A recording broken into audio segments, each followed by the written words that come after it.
Hello students, how are you?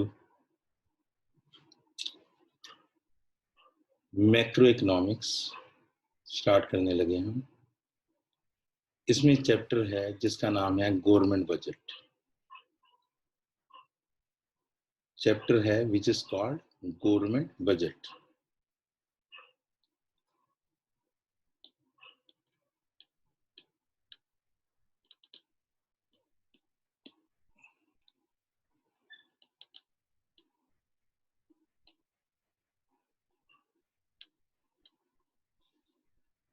I am Beant Arora. Government budget के regarding जो है बात करेंगे आज हम।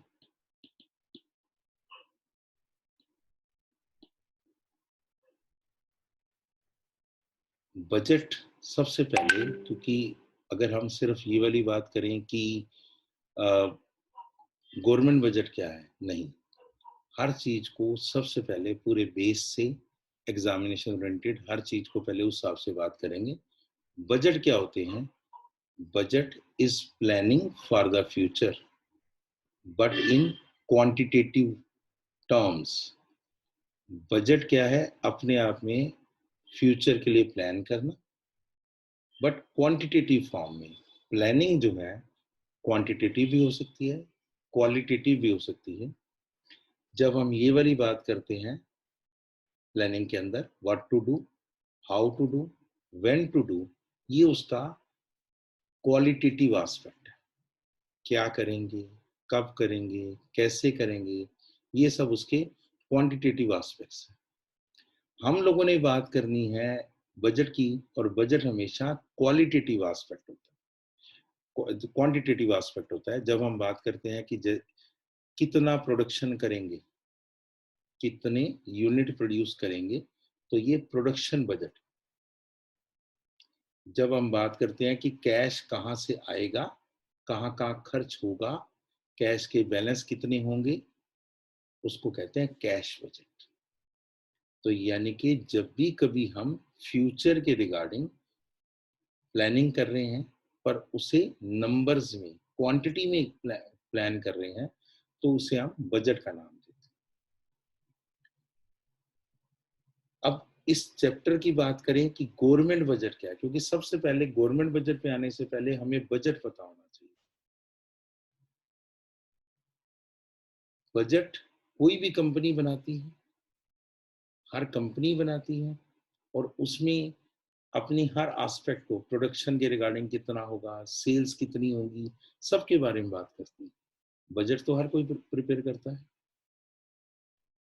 जब हम गवर्नमेंट बजट की बात करते हैं, तो क्योंकि हम मैक्रो इकोनॉमिक्स की बात कर रहे हैं, तो पूरे देश में जब गवर्नमेंट बजट बना रही है, तो उसमें गवर्नमेंट किस हिसाब से प्लान करती है।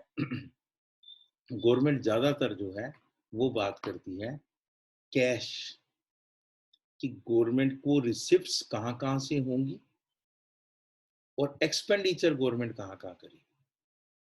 गवर्नमेंट बजट में गवर्नमेंट प्लान करती है कि रिसिप्ट्स कहाँ पे होंगी, किस किस जगह से होंगी गवर्नमेंट की, और गवर्नमेंट के एक्सपेंडिचर किस प्रकार से होंगे। तो गवर्नमेंट बजट में हम एस्टिमेट करते हैं, गवर्नमेंट बजट में हम एस्टिमेट करते हैं अगले आने वाले एक साल के लिए, which is called fiscal year.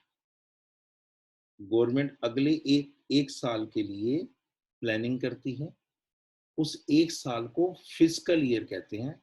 और प्लान क्या करती है कि गवर्नमेंट के पास पैसा कहाँ कहाँ से आएगा, रिसिप्ट्स कहाँ कहाँ से होंगी, और गवर्नमेंट जो है एक्सपेंडिचर्स कहाँ कहाँ करेगी, एक्सपेंडिचर्स कहाँ कहाँ करेगी। रिसिप्ट्स और एक्सपेंडिचर जो जब प्लान करती है अगले आने वाले एक साल के लिए, that year is called fiscal year. तो उसे हम गवर्नमेंट बजट कहते हैं। इसको आप क्या नाम देते हैं? Government budget.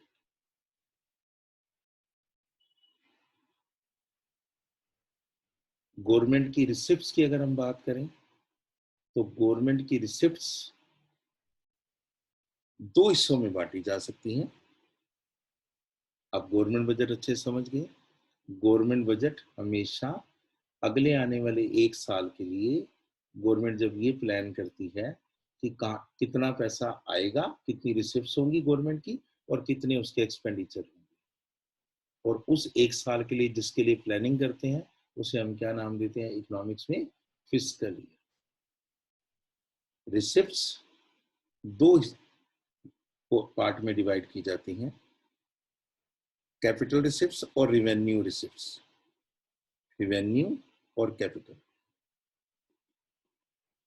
रिसिप्ट्स दो हिस्सों में बांटी जाती है, revenue and capital. Similarly expenditures को भी दो हिस्सों में डिवाइड किया गया है। एक्सपेंडिचर्स भी दो पार्ट में डिवाइड किए जाते हैं, रेवेन्यू और कैपिटल। रिसिप्ट्स और ये दोनों ही दो दो हिस्सों में डिवाइड किए जाते हैं। ठीक है जी। अब अगर हम बात करें revenue receipts, capital receipts. Capital receipts वो हैं जो या तो लायबिलिटीज को इंक्रीज करें, वो रिसिप्ट्स जो गवर्नमेंट की लायबिलिटीज को इंक्रीज करें या उसकी एसेट्स को रिड्यूस करें, एसेट्स को रिड्यूस करें। लायबिलिटीज को इंक्रीज करें या एसेट को डिक्रीज करें तो वो कैपिटल रिसिप्ट्स हैं। कैपिटल रिसिप्ट्स वो कहलाती हैं जो या तो आपकी लायबिलिटीज को इंक्रीज करें या फिर आपकी एसेट्स को रिड्यूस करें। फॉर एग्जाम्पल अगर हम बात करें कि गवर्नमेंट ने बोरोइंग्स कर ली, लोन ले लिया, मान लीजिए गवर्नमेंट ने लोन लिया। जब गवर्नमेंट लोन लेगी तो लोन से उसकी लायबिलिटीज बढ़ जाएंगी, लोन लेने से गवर्नमेंट की लायबिलिटीज बढ़ेंगी। इस वजह से वो क्या है, कैपिटल रिसिप्ट्स। क्या कहलाएगा, that is called capital receipt. अगर गवर्नमेंट डिस इन्वेस्टमेंट करती है, डिस इन्वेस्टमेंट करती है, डिस इन्वेस्टमेंट्स होती हैं selling a part, selling share, selling a part or share of public sector undertakings। Government के जो अपने बिजनेस हैं उन बिजनेस का कुछ शेयर प्राइवेट को बेच देना, that is called disinvestment. That is called disinvestment. तो इससे गवर्नमेंट की एसेट डिक्रीज हो जाती है। गवर्नमेंट जब बोरोइंग करती है तो इससे लायबिलिटीज बढ़ती है, बोरोइंग करेगी तो लायबिलिटीज बढ़ेंगी। पर गवर्नमेंट जब डिसइन्वेस्टमेंट करेगी तो उससे गवर्नमेंट की एसेट्स डिक्रीज होगी। आज जो बिल, इलेक्ट्रिसिटी के बिल हमारे घर में आते हैं उनके ऊपर नाम लिखा होता है BSES, जो रिलायंस की कंपनी है, जबकि इसका प्रॉपर नाम पहले ये गवर्नमेंट की ऑर्गेनाइजेशन थी जिसका नाम था DESU, Delhi electrical supply undertaking. Delhi electric supply undertaking इस नाम से था। गवर्नमेंट ने इसका 49% शेयर सेल कर दिया, 49% शेयर सेल कर दिया, जो कि टाटा और रिलायंस ने लिया। तो जब गवर्नमेंट अपनी अंडरटेकिंग्स का कुछ पार्ट प्राइवेट को बेच देती है तो that is called disinvestment. अगर कहीं पैसा लगाना इन्वेस्टमेंट है तो किसी जगह लगे हुए पैसे को निकाल लेना डिस इन्वेस्टमेंट। हम चीजों को जितनी डेप्थ में और जितना उनके मीनिंग से समझेंगे उतना लंबा याद रहेगा। तो जब हमने बोला कि गवर्नमेंट अगर किसी का पैसा लगा रही है, कोई भी कहीं पैसा लगा रहा है तो दैट इज कॉल्ड इन्वेस्टमेंट। और अगर जो पैसा ऑलरेडी लगा हुआ था उसको बेच दिया जाए और उस पैसे को कैश कर लिया जाए तो दैट इज कॉल्ड डिसइन्वेस्टमेंट। तो वो वो रिसिप्ट वो रिसिप्ट जिसमें लायबिलिटीज इंक्रीज हो या एसेट्स डिक्रीज हो उनको हम क्या नाम देते हैं, कैपिटल रिसिप्ट्स, इसमें जैसे मैंने आपके सामने रखा, बारोइंग कर ली जाए, डिसइन्वेस्टमेंट कर ली जाए, तो ये सब चीजें जो है कैपिटल रिसिप्ट्स की कैटेगरी में गिनी जाए। अगर हम रिवेन्यू रिसिप्ट्स की बात करें तो रिवेन्यू रिसिप्ट्स, एक बात इससे पहले कि रिवेन्यू पे आ जाए, एक बात आपको कैपिटल रिसिप्ट के बारे में और जरूर होनी चाहिए। कैपिटल रिसिप्ट्स हमेशा नॉन रिकरिंग नेचर की होती, they are always non recurring nature.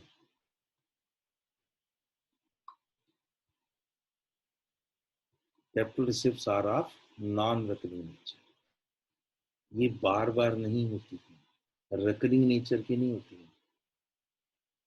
आप बार बार कोई डिसइन्वेस्टमेंट नहीं कर रहे हो और आपको रेगुलर बेसिस पे income non recurring is which is non regular. Non recurring उसे कहा जाता है जो नॉन रेगुलर, एक होती है आपकी रेगुलर इनकम और एक होती है नॉन रेगुलर। तो ये नॉन रेगुलर इनकम्स है। ये गवर्नमेंट जब डिसाइड करती है कि किसी बिजनेस का कोई पार्ट बेचना है, तभी उससे कोई पैसा आएगा और ये तभी उसके लिए जो है ये रिसिप्ट बनेगी, इसलिए नॉन रिकरिंग। जब हम बात करते हैं रिवेन्यू रिसिप्ट्स की, whenever we talk about revenue receipts, तो रिवेन्यू रिसिप्ट्स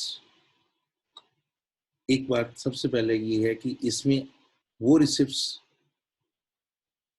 जो एसेट्स को डिक्रीज नहीं करें, which do not decrease assets, do not decrease assets, और which neither decrease asset nor increase liabilities.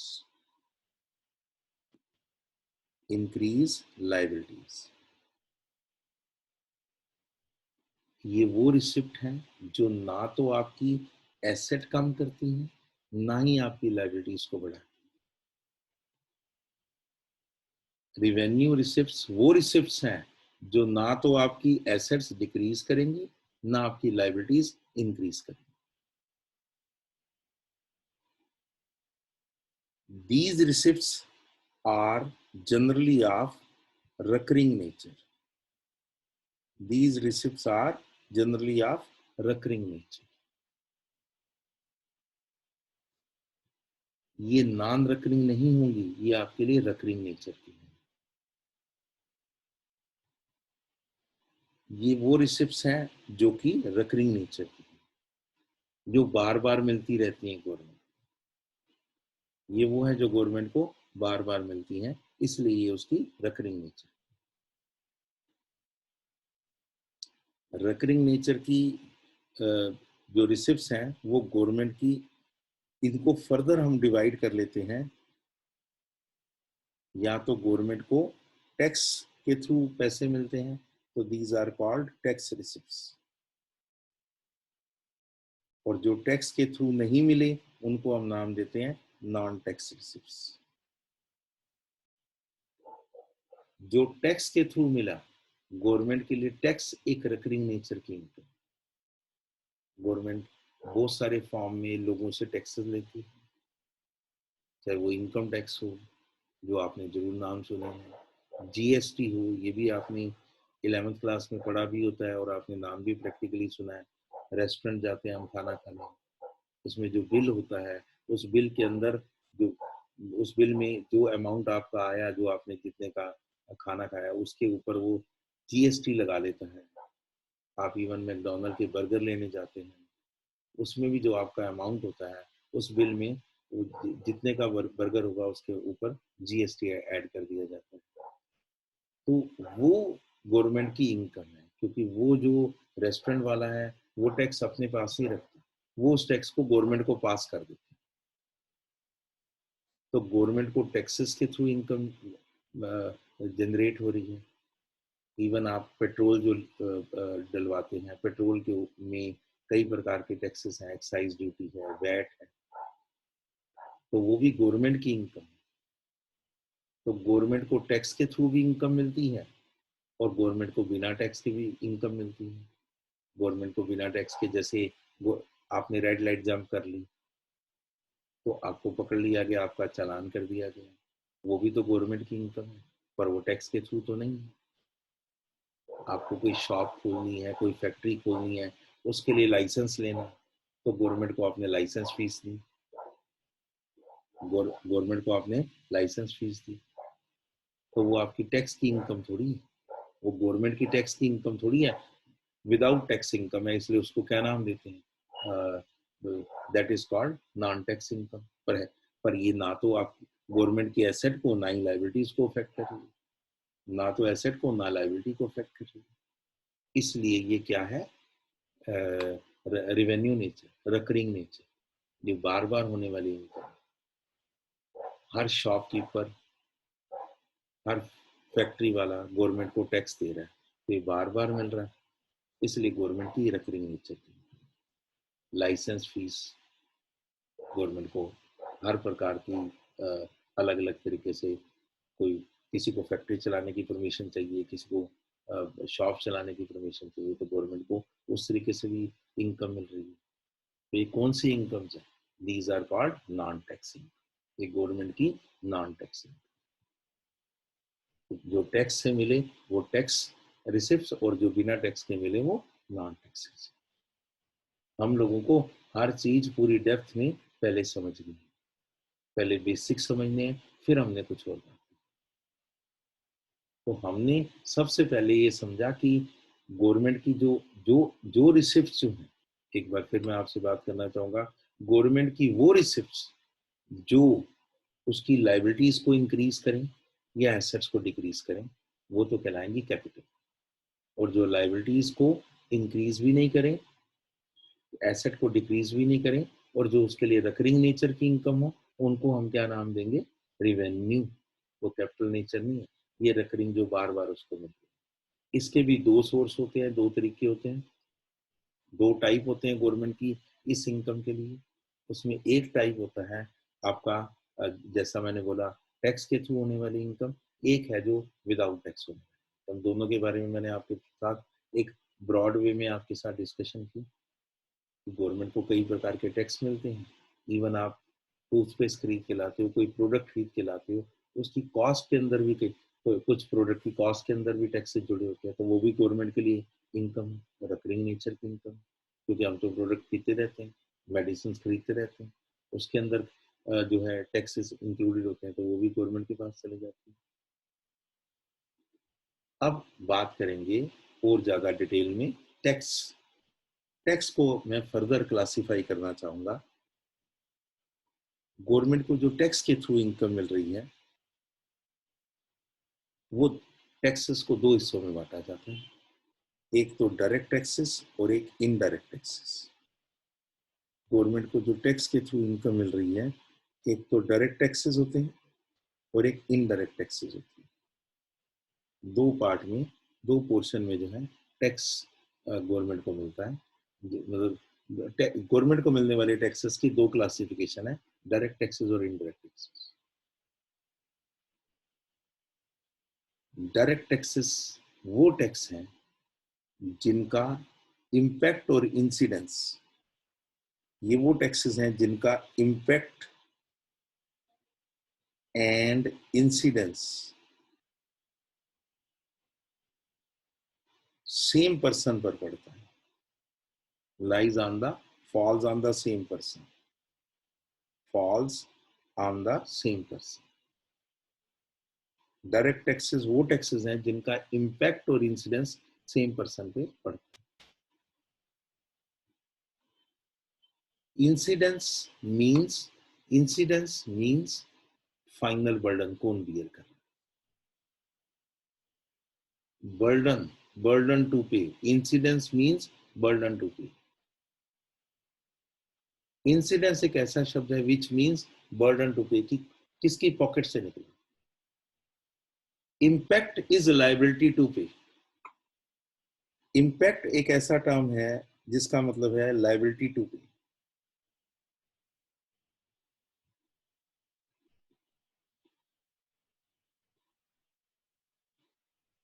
Whereas incidence means burden to pay. किसकी pocket से? जब हम लोगों ने, जब हम रेस्टोरेंट गए, मान लीजिए 4000 का बिल बना, उस पर 5% उसने टैक्स लगा लिया, जीएसटी, 200 रुपीज टैक्स लग के, तो आपने उसका बिल भरा 4200। आपने बिल भरा 4200, 4000 प्लस 200, 4000 का तो आपने कंज्यूम किया वहां, और 200 रुपीज आपने उसको वो दिए, टैक्स साथ में दिया। तो बर्डन आप पे था, आपने पैसे दिए, बट उसको गवर्नमेंट तक पहुंचाने की लाइबिलिटी आपकी नहीं है।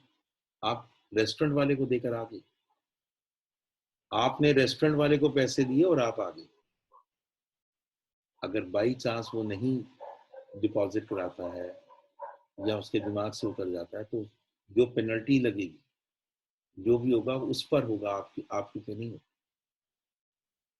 जो भी होगा वो उस पर होगा, आप पे कभी नहीं होगा। तो लाइबिलिटी टू पे उसकी है, आगे रिटर्न भरी जाती है, रिटर्न भरने की रिस्पॉन्सिबिलिटी उसकी है, हर चीज की रिस्पॉन्सिबिलिटी उसकी। आपका काम सिर्फ टैक्स उसको देकर आना, इसके आगे का सारा काम उसका है। तो मैं फिर एक बार रिपीट करूंगा कि दो, वो टैक्सेस जिसमें बर्डन टू पे और लाइबिलिटी टू पे सेम आदमी की, वो डायरेक्ट टैक्स। इनकम टैक्स,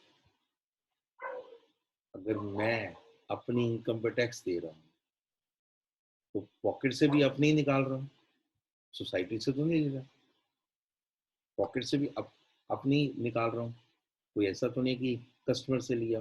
तो अपनी पॉकेट से निकाला और उसकी रिटर्न भी खुद भरी और गवर्नमेंट को दे दिया।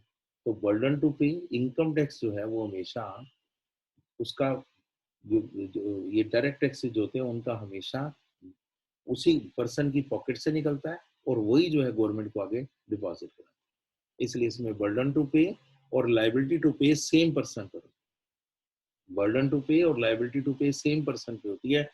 Therefore it is direct tax. Income tax direct tax, income tax direct tax. Corporate tax, corporate tax direct tax का हिसाब, ये डायरेक्ट टैक्सेस जो कंपनीज टैक्स पे करती हैं गवर्नमेंट को, that is called corporate tax. और जो आप और हम पे करते हैं, जो नॉन कंपनीज पे करते हैं, वो इंडिविजुअल टैक्स, इनकम टैक्स। और जो कंपनियों के ऊपर टैक्स इंपोज किया जाता है, that is called corporate tax. ये वो टैक्सेस हैं जो जिस पर्सन को पे करने हैं वही अपनी पॉकेट से निकालता है, वही गवर्नमेंट को पास करता है। Therefore they are known as direct taxes, therefore they are called direct taxes. ठीक है जी, क्लियर है यहाँ तक? इनडायरेक्ट टैक्स की बात करें तो इसमें इम्पैक्ट और incidence falls on different person. Indirect taxes में इम्पैक्ट और incidence they fall on different persons. Impact अलग लोग पर्सन पर होगा, impact and incidence falls on different persons। जैसा मैंने आपको रेस्टोरेंट के केस में बताया, जो बात मैंने आपको भी इमीडिएटली रेस्टोरेंट के केस में बताई कि इंसिडेंस तो हुआ कस्टमर पे, जिसने अपनी पॉकेट से निकाल कर दिया, पर इम्पैक्ट रेस्टोरेंट वाले पे, उसने आगे गवर्नमेंट को पास करना है, उसने रिटर्न सबमिट करना है, उसने आगे गवर्नमेंट को रिटर्न सबमिट करानी है, इसलिए इनडायरेक्ट टैक्स है। तो इसमें इनडायरेक्ट टैक्सेस में सबसे पहले goods and service tax, GST, excise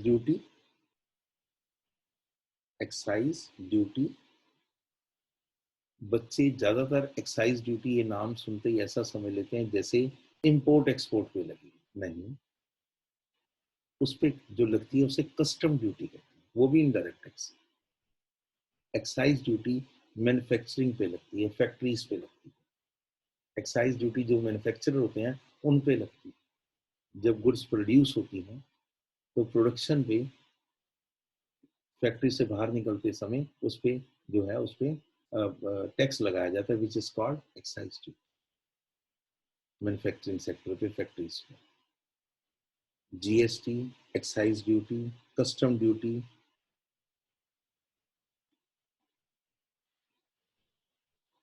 कुछ चीजों पर अभी भी वैट लगता है, जैसे पेट्रोल पे, लिक्विड पे, कुछ चीजों पे अभी भी वैट लगता है, तो वो जो है वो इनडायरेक्ट टैक्सेस के एग्जाम्पल, ये इनडायरेक्ट टैक्सेस। तो डायरेक्ट टैक्स क्या हुई, जिस पर्सन पे लगा उसी ने अपनी पॉकेट से निकाला और गवर्नमेंट को पे, तो वो डायरेक्ट टैक्स हुई। उसका बर्डन भी उसी पे पड़ा, उसकी लाइबिलिटी भी उसी पे। इनडायरेक्ट टैक्स क्या हुए, इनडायरेक्ट टैक्सेस क्या हुए, पॉकेट से किसी और की निकला पर गवर्नमेंट को किसी और ने बचाया, इसलिए वो इनडायरेक्ट टैक्स।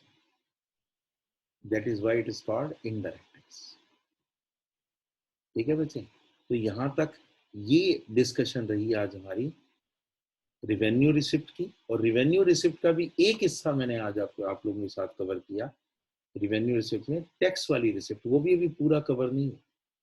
अभी मैंने आपको डायरेक्ट इनडायरेक्ट टैक्स की मीनिंग समझाई और उनके कुछ एग्जांपल्स दी। तो ये अपने आप में बड़ी वास्ट डिस्कशन है और ये पूरी डिस्कशन एक एक करके आपके सामने जो है वीडियोस के थ्रू आती रहेगी। फिलहाल ये अपनी तरफ से बेस्ट पॉसिबल आपके सामने एक्सप्लेनेशन रखेगी। आई होप कि आप लोगों को ये बहुत अच्छी समझ आएगी, पता लगेगा कि क्या चीज़ है जिसे हम बेसिक कॉन्सेप्ट कहते हैं वो एक्सप्लेन करने की कोशिश की।